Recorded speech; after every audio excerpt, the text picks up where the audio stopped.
और ये मकबूल जान साहब सीनियर सहाफ़ी एंकर पर्सन तज्ज़ियाकार, बहुत शुक्रिया और साहब ज्वाइन करने के लिए। एक इंतहाई अफसोसनाक खबर इस वक्त हम अपने नाज़रीन को दे रहे हैं और वो खादिम हुसैन रिजवी साहब की इंतकाल की है। पाकिस्तान और इस्लाम की नज़रियाती सरहदों का जिस तरीके से उन्होंने दिफा किया, क्या ये खला पुर हो सकेगा कभी आपके ख्याल में? मेरा ख्याल है कि खिलाफ बिल्कुल नहीं पूरा हो सकेगा। इसकी वजह यह है कि गुज़श्ता तकरीबन 50 साल की जो तारीख है लीडरशिप की, उस लीडरशिप के अंदर जिस तरह खादिम हुसैन रिजवी साहब ने लोगों को इकट्ठा किया, जिस तरह लोगों को दीवाना किया, जिस तरह लोग उनके साथ आग चलते थे और जिस तरह उन्होंने इश्क़ रसूल की शमा लोगों के दिलों में रोशन की और जिस तरह से उन्होंने इकबाल के साथ लोगों की मोहब्बत को पैदा किया और जिंदा किया, ये तो मैंने मेरी 65 साल की जिंदगी है, मैंने इसके अंदर किसी और शख्स को इस सतह के ऊपर लीडरशिप दिखाते हुए नहीं देखा। कमाल के आदमी थे और उनके साथ जो उनके उशाक थे वो तो बला के थे जो उसके साथ चलते थे। और वो सारी बात है उन्होंने लोगों के दिलों में जिस तरह मोहब्बत रसूल की शमा रोशन की थी, ये ऐसी रोशन शमा जो है ये शायद ही कोई ऐसा खिलाफ हो सके।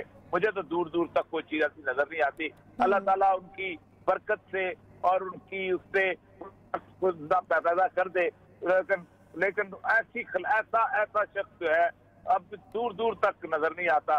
कोई ऐसी कैफियत पैदा हो, अल्लाह ताला मालिकुल मुल्क है, वो हजार नेमल बदल पैदा करता है, वो भी पैदा भी कर सकता है, लेकिन हमारी नजर में कोई नजर नहीं आ रहा। सही। और ये मकबूल जान साहब मुझे ये बताएगा कि कैसी शख्सियत के मालिक थे, क्योंकि कुछ लोग जो हैं वो उनके लहजे की सख्ती के हवाले से बात किया करते थे, और क्या रुख थे उनकी शख्सियत के जिनसे आम लोग आपका ख्याल है कि वाक़ई? मैंने जिंदगी में सख्ती सिर्फ एक मामले में देखी है और वो मोहब्बत रसूल में सख्ती देखी है। बाकी शख्सियत जो थी बड़ी मरंज किस्म की शख्सियत थी। मेरी उनकी आखिरी मुलाकात जो थी वो उनके साथ हुई थी आज से कुछ अर्सा पहले। वो दुनिया जहान के लोग आए रहते थे, वो 12-1 बजे रात तक अपने इसकी माजूरी के बावजूद बैठे रहते थे। और फिर जो आखिर जब बात हुई है इस्लामाबाद से वापस से पहुंचे परसों शाम को, तो हम उनको प्रोग्राम में लेना चाहते थे, लेकिन वो कहते कि तबीयत सब खराब है वहां से पहुंचाऊं। अब इस्लामाबाद का जो धरना था, उस धरने में भी जिस तरह की आंसू गैस चली है, जिस तरह उनके लोगों के ऊपर लाठी चार्ज हुआ है, तो उनका दुख भी था, रंज भी था इस चीज का, क्योंकि वो धरना करने तो गए नहीं थे, वो तो जुलूस निकालने, रैली निकालने गए थे। और रैली भी सैयदुल अंबिया सल्लल्लाहु अलैहि वसल्लम से मोहब्बत और इश्क के हवाले से और उन खाकों के हवाले से रैली थी। अगर ऐसी रैली को ऊपर भी पत्थर हो और ऐसी रैली को भी किया जाए तो उनको तकलीफ तो थी और बड़े रंजीदा और बड़े गमगीन थे इस मामले के अंदर। लेकिन बहरहाल अल्लाह ताला की अपना वक्त तो कर रहा है, लेकिन ये खिलाफ मुझे नहीं लगता कि पूरा हो सके दोबारा। इनायतुल हक साहब भी हमारे साथ मौजूद है। इनायतुल हक साहब शायद ड्रॉप कर गए, और ये सब मैं आपकी साथ ही रहूंगी और आपसे बात करूंगी। ख़त्म नबूवत की अगर हम स्पेसिफिकली बात करें, यकीनन उनकी शख्सियत के और भी बहुत सारे पहलू होंगे, लेकिन आप भी जिस चीज़ के ऊपर बात कर रहे हैं, लोग ज़्यादातर उनको जिस चीज़ के हवाले से जानते हैं वो ख़त्म नबूवत का मामला है। ख़त्म नबूवत के मामले पर क्या समझते हैं, कितनी ताकतवर आवाज़ थी? क्योंकि हमने देखा कि वो अपनी पूरी जिंदगी इस एक मामले के ऊपर डट कर खड़े रहे। देखिए, ख़त्म नबूवत का जहाँ तक ताल्लुक है, ये मशल तो और बहुत सारे लोगों ने भी उठाए रखी है।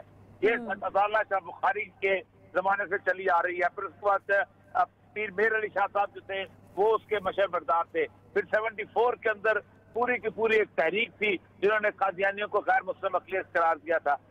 लेकिन इस वक्त आज के दौर में उन्होंने इस ख़त्म नबूवत की मशल को अपने हाथ में पकड़ा और उसको आगे लेके चले, और वो इस वक्त वाकई उसके नुमाइंदा थे। और सबसे बड़ी बात यह है कि उनके यहाँ दुनिया पूरी के अंदर उम्मत मुसलमान के मुकाबले में जो सेकुलर लिबरल लॉबी है वो सिर्फ उससे खौफजदा थे और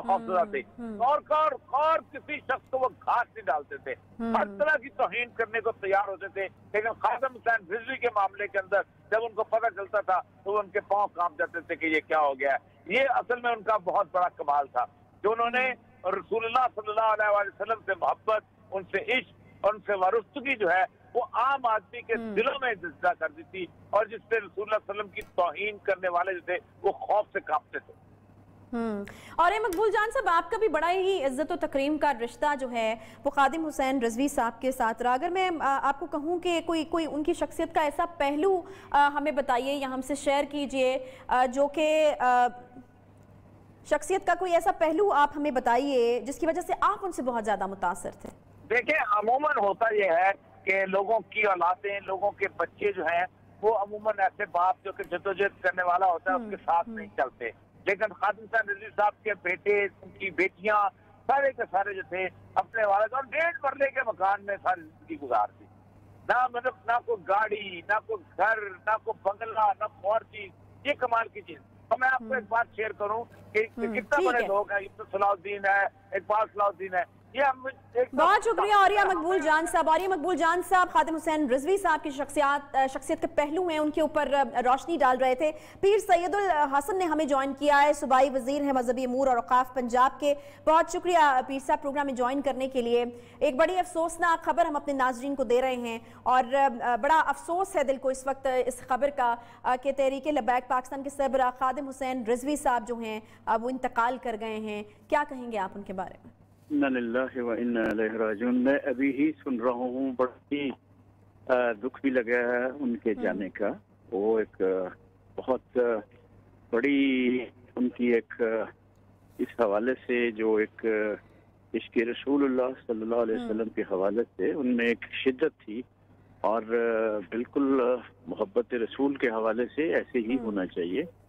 تو بڑی کمی ہوئی ہے جی کے جانے سے، نیک لوگ تھے، بڑی خدمت کی ہے، اور میں مذہبی امور اوقاف میں پہلے وہ رہے ہیں جی، حضرت شاہ المعالی کے نظار کی جو مسجد ہے وہاں انہوں نے خدمات سر انجام دی ہے، اور بہت ہی لاس ہوا جی۔ اللہ تعالیٰ ان کو جوار رحمت میں جنت الفردوس میں جگہ عطا فرمائے، اور میں سمجھتا ہوں کہ ایک بڑا ہی ان کا ایک انداز اپنا الگ سے تھا، وہ شدت سے محبت کرتے تھے نبی پاک صلی اللہ علیہ وسلم کی، ان کی، اور اللہ تعالیٰ ان کے جو لاحقین ہیں، ان کے اہل خانہ، ان صبر اور اس صبر پہ اللہ تعالیٰ استقامت عطا فرمائے۔ اور جتنے ان کے کارکنان ہیں اس تحریک کے حوالے سے، سب سے بڑا دلی افسوس ہے جی، اور دعا ہے کہ اللہ تعالیٰ ان کو صبر دے سب کو، اور اللہ تعالیٰ ان کو جوار رحمت میں جگہ عطا فرمائے۔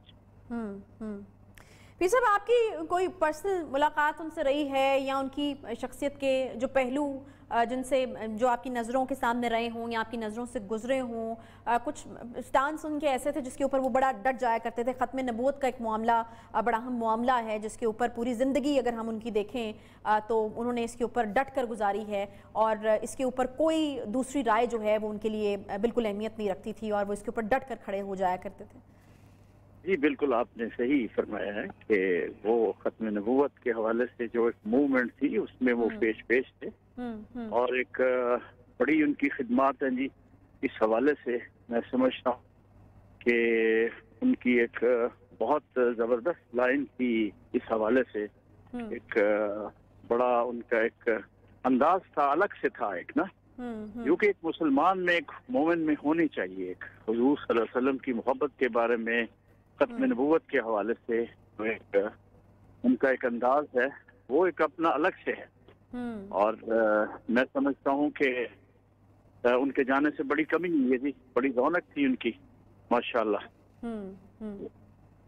بہت شکریہ پیر سید الحسن صاحب، صوبائی وزیر مذہبی امور اور اوقاف پنجاب، ہمارے ساتھ موجود تھے اور بات کر رہے تھے خادم حسین رضوی صاحب کے حوالے سے۔ بہرحال اس افسوسناک خبر ہم آپ کو دے رہے ہیں کہ تحریک پاکستان لبیک کے سربراہ خادم حسین رضوی صاحب جو ہیں وہ ہم میں نہیں رہے۔ اللہ تعالیٰ ان کو اپنے جوار رحمت میں جگہ دے۔ ایک چھوٹا سا بریک کے بعد واپس آتے ہیں، ساتھ رہیے۔